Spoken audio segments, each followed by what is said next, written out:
Hello everyone and welcome. In this video I'm going to walk you through how to see your QR code on Viber.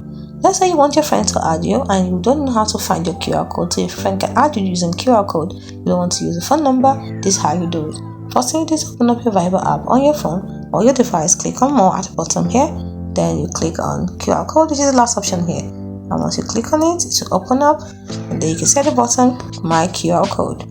And then before creating your QR code, don't forget to update your name and photo. Once you've done that, click on OK. Now, I need to update my name and photo. I don't have any pictures, so I need to put a picture. Profile picture there. So let's say I pick this one. Then click on save.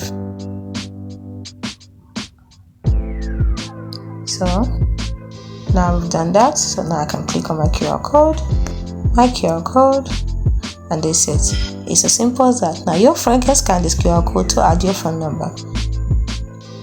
Then if you want to open your QR code scanner, click on QR code scanner, it take you back here. Once you open your QR code, click on this to take you to your QR code. If you found this video helpful, do not forget to like and subscribe to the channel for more. Thanks for watching.